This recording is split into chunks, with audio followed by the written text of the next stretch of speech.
Yep. You do not fix it. Kiaya is, speaking of which, going to lock away one of those. This is the most played for Slayder. So it gives him a lot of safety there towards that bottom side of the map. And it means that Delight's going to have to find his angles. But what is going to be the next pickup here for GAM? We'll see whether an archetype is going to come into fruition here or begin to take form for GAM. Of course, GAM have had some more off-the-wall picks. I love this. I think that denying from really any I'd say Eastern jungler, a Lee is always a good call. Deny the jungler? What are you talking about? Deny Lee. Yeah, from Chovy. Okay, well, Atlus, we're not quite there yet. I know your pick'ems are riding on this. I'm trying to focus on the game. Okay. But as I was going to say before Levi interrupted me with the Lee pick, has played like Wukong. Obviously, his Nocturne is a very iconic champion for him, but instead it's just going to be a classic. As Gen.G, this draft tells us nothing. This could be... It tells us that you should probably ban Ahri. Yeah, that's really the only takeaway here, because that's going to be locked in, and then Doran's probably going to play Renekton. And that's it. Yep. And maybe Jax, you know, if he's feeling spicy. Kati's going to probably just lock Nautilus or something, I guess. What are we going to take into the Alistar? Rel. Yeah. Ooh, I like Neeko. Yeah, Neeko is definitely still a very strong pick here for Kati. Something that I was expecting to see a little bit earlier on today. Yeah. Because, of course, APA and Faker both played in our first game, and they really do love this champion. It was, yeah, I think it was because they banned Ziggs. They did and definitely Neeko. ban Yeah, exactly. That was going to be one of the things that I was ready to look out for. We are going to see it here in the third game of the day, though. And bans now to come through. So Ahri, the only one that I can say is mandatory. But Talia going to come out first. Not a bad one either. Yeah. Talia, Ahri, I think, are definitely ones that we would think of when it comes that Vi-Ahri combination, something that Gen.G in general are a slower paced team. I don't think that they're slow by enemies when it comes to making moves around the map, when it comes to like playing macro and getting objectives. But when it comes to kills, they're pretty low key.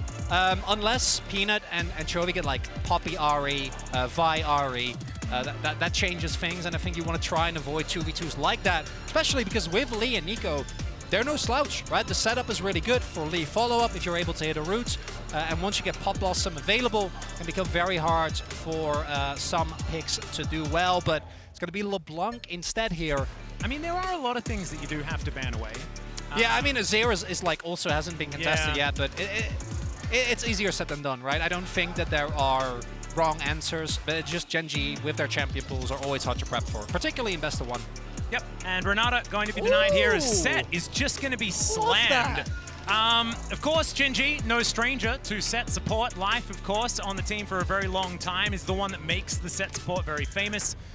Still, a flex could be thrown towards that top side if Kiaya would like to get it up there, but probably going to be in the hands of Pallet, because he actually looked pretty damn good in it in the play-in stages. There's the Ahri. Don't need to be a rocket scientist to figure out that Chovy was angling towards that one. And often we see that champions that are highly prioritized in play-ins, then once we get to groups, now Swiss, the priorities really change. The complete and utter lack of Crocodile is really noteworthy, particularly with how much we know that a lot of Korean teams, second of which that we've seen today is Gen.G, love the pick. It's going to be the Ksante Jax matchup, one that we've seen countless times. Nothing too surprising there. Jax obviously in the side lane very strong. Ksante can bear the brunt, and the amount of front line for Peyz and the plasma activation coming from his entire team, definitely going to be something that GAM has to look out for. Yeah, and I'm looking, down the line as far as what Gen.G managed to pick up for themselves. A lot of mid-game fighting, a lot of pick opportunity as well, and also an incredible amount of comfort. Like, if you were to ask me what the most played champions this year, I'd say that like these picks are in the top 3, top 4 for all of them. Delight, of course, because Alistar made it into the meta a little bit late, but we saw in the playoffs he was just incredible on that champion. So bit of a blind pick roster here. However, you look on the side of GAM, and what you need, I think, in order to try and challenge LCK teams, like the biggest weakness is often if you're going really, really fast in the mid game.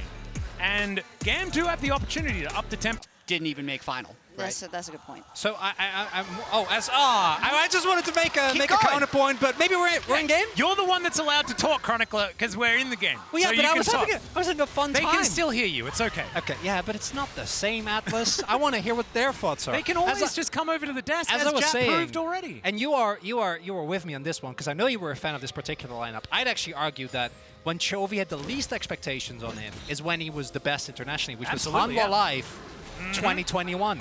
Yep. Let's not think about 2020 DRX, which I always do, and now I'm doing it again. But here we are, into the game. Let's loving this from Levi. Yeah, go back again. Levi is just going to be stealing away Peanut's jungle. Peanut is going to know what's going on, but we'll see what's actually going to happen. Peanut's going to miss the Vault Breaker, but it doesn't matter because he's able to walk back, grab himself. Okay, that charm didn't miss onto Kati, who's going to find a Blooming Burst as well, so not too bad. Able to even out the trade. So I think because of the bot lane situation, Levi didn't run the risk, and he also he wasn't aware of whether or not Peanut have smites. But with red buff, and especially with Peanut missing Q, he wins the 1v1, right? So then it comes down to, do you think that Palat can roam in time? And I think the Light did already have the move, so they didn't want to run the risk as the Light being a nuisance. And unfortunately for Levi, I think the invade, good idea, that doesn't end up actually working out or making a difference. And now Peanut instead is going to double scuttle. It's the same as last game. Well, Facebreaker is going to come through here. Good headbutt to try and disengage from the fight. But already, GAM showing some aggression here towards the bottom side. You like to see it. And like you were talking about, double scuttle to come through here from Peanut. And Levi walking over vision as well. It looks like GAM playing through a bit of a power point here, as this bottom lane is in a pretty good spot. Although it is a stacked wave that Peyz should be able to get done here, as there is the Hex Flash into the Facebreaker Delight. Just going to pulverize. The Haymaker does come through, but the cow is going to be okay. And with Levi not actually getting the early invade really working out, as, this is very valuable poke. Doran is stacking a big wave. And Peanut looking for the gank here. Levi's on his way, but I don't think he'll be in time. Look how low the health bar is. Yeah, Doran already having that chain. That's why it's so much damage to come out. The Q3 is going to connect as Levi just going to walk into the brush. I think Peanut was, I don't know, maybe he was just hoping that he'd be able to get the back off, but doesn't actually happen there. He's going to be able to get himself out of the way. So no dive. And now, Chovy here in this mid lane, looking for a charm opportunity. There are two Neekos, though, and that can make things difficult. Doran just having a heck of a time here. And Kiaya definitely needs to be careful with the health bar. Has been able to farm really well, though. We see a lot of trading happening towards his top side, so with the jungle buffing of both junglers being a little bit wonky due to the invade, we do see that Peanut heading up there again. I was about to say, is the ultimate! Right. Yeah, there's the all-out. Level 6 going to get gained here by Doran first, but doesn't find the opportunity, and now Kiaya will be able to get to that level 6 pretty safely under his turret. You would assume. Peanut moving on over. He does not have the ultimate just yet. Vault Breaker going to come through. He's going to connect it this time around, but there is a counter-strike, and Peanut tanking the turret. He has to flash to get out of the way, and Kiaya's like, bring it on. We'll see what else you can do, but there it is. First blood comes down, but it's immediately answered. Doran overestimating his tankiness there, and really good use of Counter-Strike there by Kiaya. Peanut actually using his E-empowered auto attack. That missing damage ends up costing them, and that's a really hefty investment. Might end up being worth it. I'm not sure what the wave state is. If it ends up pushing away from Kiara, Doran can catch it, not miss too much. Might be somewhat worth if you add the first blood to it, but definitely not the cleanest dive there from Gen.G, and GAM going to be happy that Kiaya is able to pick up a counter kill as well, and he holds on to his flash. Yep. Going down the line as well. Things pretty even in the other lanes, but let's have a look at this replay. As we do see Kiaya using the leap strike, then even with the Q hitting Peanut, I think could have tanked an extra turret shot, really early flash there, but he doesn't want to get caught in the counter strike with the turret on top of him.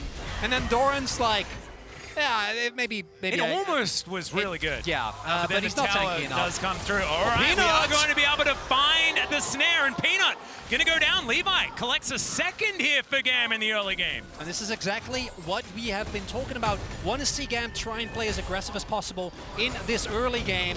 As Doran, again, both these guys just trading perpetually, both sitting on about the same items as well. But getting these type of picks onto Peanuts does take away a lot. I think post 6 is going to change some things. with Chovy and Kati actually both flashing as well. I don't think that was caught on cam. That does mean that the offensive pressure for Chovy specifically definitely going to be somewhat mitigated. Will have access to his ultimate, so definitely still going to be able to apply some pressure, especially once Peanut hits 6. But it's interesting to see that all across the map there is a lot of X, and I think that type of volatility, really what you're looking for is, yeah, Peanut goes in here, they feel like they have an advantage, but crucially, Peyz is behind this play, and you can't just walk past that set. Yeah, I mean, Chovy was behind the play as well. I mean, it was GAM collapsing way faster. Pretty well done. Really like to see it. And Peanut just back to his farming ways here. He is ahead by a couple of camps, but honestly, gold entirely even. GAM's going to be pretty happy with how this game started. Doran be able to find Kiaya here, but E, one heck of a button to press when you're playing Jax. But remember up, I don't think Gen.G can contest this, and they're also not really in a position to try and play for the cross map. Maybe they look to get a kill on the exit here. The light's on his way. Yeah, Kiaya is an opportunity as the Vault Breaker being charged here. For Peanut is going to come on through. Pallet going to be fighting Doran. Peanut still just in the fog of war. Doran's going to deliver them. The Haymaker comes on down, and Peanut, he's going to finally start fighting, but he's straight into a Pop Blossom. He manages to pick up the kill onto the Jax, and now it's Delight. It's Chovy, and it's Gen.G that are striking back in the battle. It was almost so good for GAM, but Gen.G reigns supreme in the end. Well, Gen.G really playing with fire there. As love this. Kati is going to look for the snap, but doesn't quite get it. Dash just long enough for Doran. And that was very narrowly timed around the arrival of Delight. But Gen.G definitely cutting some corners there. And GAM also got the Herald. So even though the kills are favorably traded for Gen.G, GAM will have the opportunity to maybe try and get some plate gold back.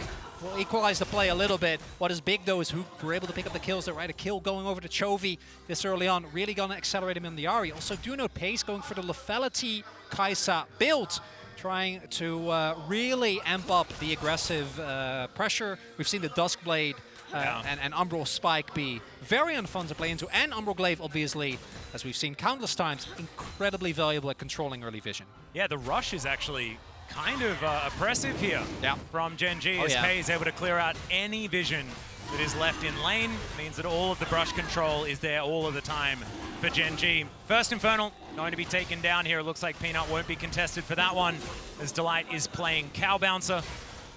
Should be able to get them out of there if they do want to come down. So there it is. Secure does come through. Hextech going to be our next one. A few different options as far as souls are concerned, but Hextech and Infernal are probably people's favorites as far as the added power. Oh yeah, Levi could be in a little bit of trouble. Pallet is in the area. Slayder could come on down, but there's the Vault Breaker to connect onto Levi. Headbutt Pulp does come down, and it's all about picking your poison, choose your target, and Peanut has said, Pallet, you are dead. And that is indeed how it is going to go. Doran also pushing Kiaya away in this top lane. As Chovy doing a little bit of a drive-by, but that is not the real Neeko. In fact, Kati's moving towards that top side of the map. Doran wanting to get towards this plate, but it might be decent bait here for GAM. Not going to overextend, though, as you can see. And this is where I think a lot of the opponents of Gen.G always run into trouble. We're seeing it happen to GAM as well. Off of that skirmish, that Gen.G, they gave up Herald, but they were able to win the fight. They then are able to path as Doran. All right, there's the all-out. Doesn't get over the wall, though. So Doran is just going to say, here's my R button, and just pay it no mind. We'll be able to get another turret. Might also die. Does spot Levi here, so he should be playing respectfully. He is Ksante with flash, though, so... Oh, there's the flash kick to land onto Doran. He gets stunned up as well, and Doran's now trying to escape, but it's not going to happen. Levi going to lock down that kill, as you were saying. You knew he was there! Doran! No. Yeah, it's classic Doran. I mean, I'm not surprised, but I am a little bit disappointed, nonetheless. I'm not. You're not? No. Desensitized? I mean, these things have happened before. He was playing to his limits, you know? Counterplay. Something like that. As, Chovy is going to teleport in. Looks for the opportunities. Burnt the ult already. Kiaya out of mana almost entirely, and there's the charm. Kill going to go down, and that is going to be Chovy's second. Peyz here towards his bottom side of the map as well, looking to be aggressive towards Slayder. You can see Slayder paying him a lot of respect. Peyz doing his best to make sure he denies as much as possible. With this wave, will push towards the Xayah, and Slayder should be able to catch the wave in this 1v1. Yeah, what we are seeing though, and this is, well, Gen.G, I think, really only does this as hold up. Another headbutt pulp is going to come through, and another charm will land. Kati's going to be able to get that flash off, but there's the cease and desist. Pop Blossom going to come through, but Peanut is going to be tanky enough. He wanted to give the kill to Chovy, but it is not going to happen. Oh, another turret shot, and Chovy will survive. So it's fine. I love how Delight just sets up a perfect, you know, standing there with his Unbreakable Will, tanks it perfectly. Chovy's rooted on the turret, and Peanut's like, peace out, hombre. Good luck with that one. If you die, you die. Hey, there was no one else there, you know? And if he died, he was going to die anyway, no matter what Peanut did, so he may as well exit. I think it's fine. 2,000 gold going to be the lead here for Gen.G. Nothing really to worry about just yet. However, it is the tempo of the game that is the problem here for GAM, because it is slowly but surely slipping out of their control more and more. Kiaya going to be able to grab a few plates here, though, on this top side. The Jack's absolutely a win condition here for GAM. Kiaya has also been a big power point for this team throughout play-ins as well. So some options to play around, but it's looking more and more dicey. For GAM, the main thing now is to try and get like one big fight around the Dragon, ideally, where you're really able to play off of Kati, where Levi maybe gets himself an early pick, or Pallet can try and absorb the engage that inevitably is going to come through. We've seen Gen.G playing very aggressive, very dive-heavy, really happy to scrap and skirmishes. Delight does not know that Levi is behind him, but this is an Alistar with ult and flash, so not the juiciest of targets. And they seem to be looking towards trying to make a play on Peyz, but he's playing very respectful with Delight hovering as well, and Chovy making his way over. Isn't really an opening here for GAM. Yeah. Have a look at the MasterCard lane economy snapshot. Of course, in lane, Chovy does focus on economy. That has been his thing. Glad that we're seeing that represented here pretty accurately. I don't necessarily know whether it tells the story of how this game has been going, but you've seen that Kati has been first on the roam a few times, which does go back to what Chovy of old used to be like. But what we've seen from Chovy has actually been a vast improvement on supporting the rest of the team around the map and not necessarily having as much of that lane priority, which absolutely is not represented at all in this game thus far. Just a bit sad. Peanut going to start up the objective here. I do think that GAM, once you start falling too far behind, it becomes really hard to find consistent win conditions. Doran going in again. Yeah, not going to press the R button just yet. And Chovy looks for the Everfrost. Oh, just barely. The heels of Pallet were in trouble there. And Peanut will be able to lock down this Rift Herald, of course. GAM with full information. Levi looking for that opportunity. There's another safeguard kick onto Chovy, but it's an Ahri. So he's able to press R, get out a few times, but they do put it on cooldown, and it could give an opportunity for GAM to get themselves their first strike of this game. Yeah, would have loved to see Pallet maybe go for a Pallet. All right, yeah, Pallet is just going to get knocked into the air, and Peyz is going to be able to lock that one down. My goodness. The Acathian Rain is terrifying from this Kaisa. And they're going to push this Rift Herald through 2 turrets, as it turns out. Kiaya also getting down relatively low towards this top side, but Doran going to find the flash. The all-out comes through, and he just chops up the Jax.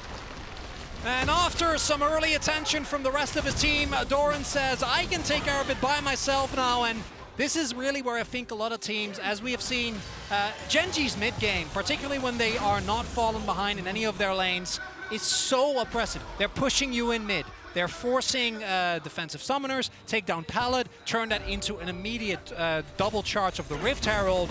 And yeah, Doran is just off on his own, doing what Doran does. Yeah. And actually, I think really nice setup here. Knows that he has the damage available. Goes for the Q into flash. Guarantees that he's able to take down Kiaya. And everything kind of starting to fall apart for GAM. It's no surprise, but given how the early game looked, as we can see here, pretty even, it's quickly getting out of control. The thing that I do want to see is that GAM continue to try and go for these plays, though I don't know whether it necessarily gets better as this game goes on. And so Levi, I think, has had the right idea in a lot of occasions. Chovy in the side lane here towards the bottom lane, looking for this outer turret. Should be able to lock that one down. It's the last one remaining. The map is just wide open at this stage, and it is so scary with the amount of pick potential that Gen.G has. I mean, if you walk towards Delight, then there could be so many players that could just nip over a wall and collect you, and the chain CC is terrifying. We've also gotten to the point in the game where the level 2 for Killer Instinct is available, so yeah, every single play that you go for, again, every member on Gen.G can set up plasma stacks for Peyz, so he can join at a moment's notice. Going to have a fat back here as well, able to pick up, was just sitting on a Duskblade for quite a while, or rather a Dirk for quite a while there, able to immediately pick that Duskblade up. And when there is no frontline on the enemy team, this build, very impressive. Double TP coming in. That is a solo lane sandwich here as the charm point blank range is going to connect onto Slayder, but he's going to be able to cleanse flash to get himself out. But is it going to be enough? The answer is no, as Peanut comes on through with the cease and desist. And the Xayah is going to be taken down. Pallets now trying to stay alive. Doran will be able to lock that one down. And meanwhile, GAM is being disintegrated. They do manage to take down Peyz, but I think that is going to be the end of the good news for the VCS squad. And Gen.G will find all but Kati in this one. And Kati unable to join the play there. I think might have a teleport available at the beginning, but even if you do, by the time that you teleporting in, I think the fight was already lost. And it's the early aggression, or the way that Gen.G plays. As mentioned, Chovy going in here, catches Slayder immediately, forcing a defensive summoner. And then even if Slayder is able to press his R button here, you're not making it out. But due to the Ocean Rift, he actually never sees Peanut come in. Has no opportunity at all. And then Peyz actually ends up staying alive for a little bit longer because of Duskblade. Doesn't end up mattering though. Like, it's nice that Kiaya gets a kill. But while all of that is happening, Doran also killed Palette. That was kind of a side story. And the gold lead that was somewhat manageable is now not. Less no, manageable. I'd say not. I wouldn't say less. I'm saying it's not manageable. Not manageable, Atlus. Whoa. You know me, I'm not one for strong words. Slayder is now not going to get vault broken here by Peanut, but the Featherstorm does have to come through, but he's not going to get caught by the Pop Blossom. The knock-up from Delight. What was that? They do manage to get yet another kill for Kiaya, but it is once again not the story they were looking for, as he will eventually go down. It's a double for Peyz in the end of it all, and this time it'll be the ace for Gen.G. And Baron about to spawn in 5 seconds. Gen.G took some time to get going, but looking like GAM has been unable to keep this team down. Shouldn't come as a surprise, as the Baron's going to get taken, and I don't think we're going to be in this game for much longer. And unfortunately for GAM, looks like the 0-1 pull is waiting for them. Yeah, I just want to say, like, with pulverizers like that, like, Delight, man, what an incredible start to his Worlds run, because he was one of the players that didn't necessarily perform as well when we got to MSI. So it's good to see him starting things off with a play like this. Iconic to see Peanut miss his flash Q, but it doesn't end up mattering at all, right? The amount of CC damage available. Gen.G is so far ahead at this point in items that even if they lose 1 or 2 members, you can probably clinch out that fight. But if you do get everyone grouped up, it's rough. It certainly is. Kiaya, certainly hats off for always being the one that's able to at least take something away from Gen.G in these fights. But like you say, it's just not looking all that close. The Baron going to be secured here by Gen.G. They can grab themselves Soul Point if they would like as well, but I imagine that the base is at the forefront of their mind right now. And our Red Bull Baron power play is not exactly all that healthy at this point, but I have a feeling it's going to grow. I wonder not right now, though, because Kiaya is going to get some money. Yeah, it's a bounty. Heck yeah. That's valuable. I wonder how aggressive Gen.G is going to play. I think Levi's showing on vision now, so definitely. And actually, you know, I don't hate the cross map from GAM. It's not like you can fight this team, so you might as well try and hope that they just back off. Yep, getting anything is definitely a positive. As Kiaya is going to keep going, and he may as well, but these inhibitor turrets will fall. At least 2 inhibitors will go down. And defending Nexus turrets is certainly going to be a priority, and as you can see, Kiaya agrees. He's going to be heading home now. We'll see whether they can hold on, because Gen.G, it looks like they don't want to be here for all that long today, Chronicler. We're looking to try and end it as soon as possible. The Vault Breaker going to be channeled here. Picking your target is going to be important, as Peanut is just going to use it in another direction. And yeah, there is a headbutt pulverize onto Kati, and into the backline goes Pallet. The Haymaker does buy a little bit of time, and the Pop Blossom's decent, but Gen.G, the wallets are too heavy at this stage of the game, and they are just going to rip through GAM. Slayder the last one to go down. It's a double for Chovy. They'll deal with these Nexus turrets and the Nexus. And they'll call it a day. Here, 22.5 minutes. And Gen.G, I think I saw a JDG icon there at the end as they dove into the side, into the fountain, because Gen.G looking good here today. The fact that with the Swiss format we can have a Gen.G JDG best of one, provided that JDG beat BDS, of course, our next matchup. That'd be something. Unfortunately for GAM, the same fate for them as many an LCK team. Yeah,